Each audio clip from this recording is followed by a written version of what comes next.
అమరజీవి పొట్టి శ్రీరాములు 125వ జయంతి సందర్భంగా విజయవాడలో నిర్వహించనున్న 50 అడుగుల కాంస్య విగ్రహ ఆవిష్కరణ కార్యక్రమానికి పలమనేరు నుంచి నాయకులు బయలుదేరారు.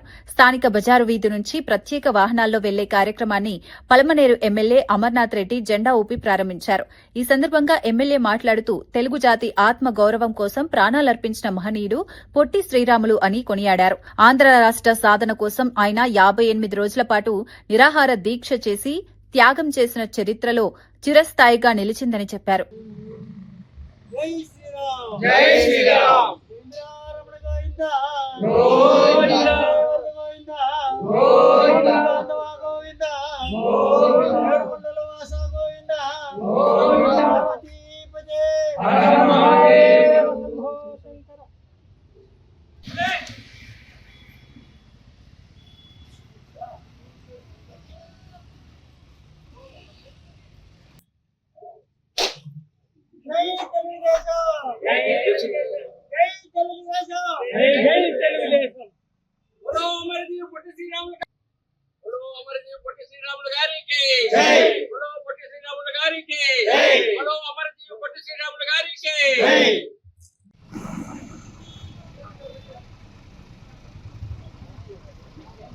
నమస్కారం. ఈరోజు మన పలమనేరు నియోజకవర్గం పలమనేరు పొట్టి శ్రీరాములు బజారు వీధి నుండి మన అమరజీవి పొట్టి శ్రీరాములు యొక్క 125వ జయంతి సందర్భంగా ఏర్పాటు చేసినటువంటి 58 అడుగుల కంస విగ్రహాన్ని ప్రతిష్ట కోసం పలమనేరు పట్టణం నుండి కూడా ఆరోగ్య సోదరిమణులు అదేవిధంగా పలమనేరు పట్టణ ప్రజలందరూ కూడా ఈరోజు ప్రారంభమై మన ఎమ్మెల్యే గారి ఆధ్వర్యంలో బయలుదేరుతున్నాము. ఈ కార్యక్రమం అందరూ వచ్చి విజయవంతం చేయవలసిందిగా అందరినీ కోరుకుంటున్నాము.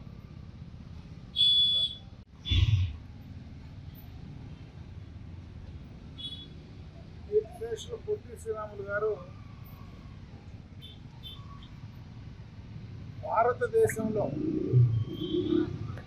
భాషా ప్రయుక్త రాష్ట్రాలుగా రావడానికి కారకులు కావడమే కాకుండా ఆంధ్ర రాష్ట్ర ఆవిర్భావంలో ఆయన ఏదైతే ఒక నిర్ణయం తీసుకొని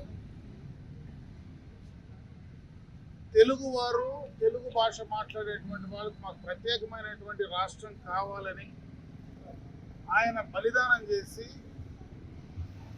జీవితాన్ని త్యాగం చేసినటువంటి మహానుభావుడు.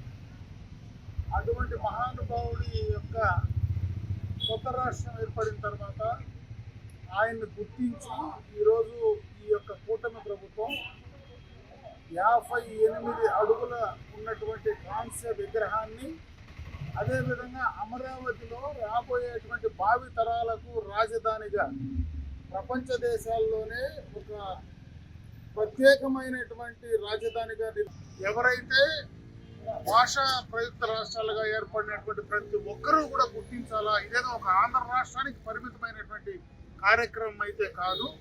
దక్షిణ భారతదేశం కానీ ఉత్తర భారతదేశంలో కానీ ఆయన చేసినటువంటి నిర్ణయం వల్ల ఈరోజు భారతదేశం మొత్తం కూడా మనం మాట్లాడేటువంటి భాషకు అనుగుణంగా మన భాషకు సంబంధించి మన ప్రాంతాన్ని మనం పాలించుకునే విధంగా ఈరోజు ఆయన వల్ల మనకి ఈ యొక్క కార్యక్రమాన్ని లబ్ధి చేకూరింది అనేటువంటి విషయాన్ని, ఎందుకంటే గతంలో మనం మద్రాసు రాష్ట్రంలో ఉండేటువంటి వాళ్ళం, ఇక్కడ మనం తెలుగు మాట్లాడతాం, అక్కడ వాళ్ళు తమిళ్ మాట్లాడతారు. అంటే మనకు ఆ భాష మన మాతృభాషకు సంబంధించి మనం చేసేటువంటి కార్యక్రమాలు కానీ మనం చేసేటువంటి ప్రయత్నాలు కానీ చెప్పుకోలేనటువంటి పరిస్థితులు ఉన్నటువంటి సందర్భంలో ఆయన ఈ కార్యక్రమాలు ఈ రకంగా తీసుకొని ఈరోజు ఇంత పెద్ద ఎత్తున ఆత్మ బలిదానం చేసి మనందరికీ సిద్ధించిన దానివల్ల ఆయన మరొక్కసారి మనస్ఫూర్తిగా స్మరించుకుంటూ ఈ ప్రభుత్వాన్ని అదేవిధంగా చంద్రబాబు నాయుడు గారిని ఈ కార్యక్రమం చేసినటువంటి ఆయన్ని కూడా మనస్ఫూర్తిగా కూడా అభినందిస్తూ సెలవు తీసుకుంటాం.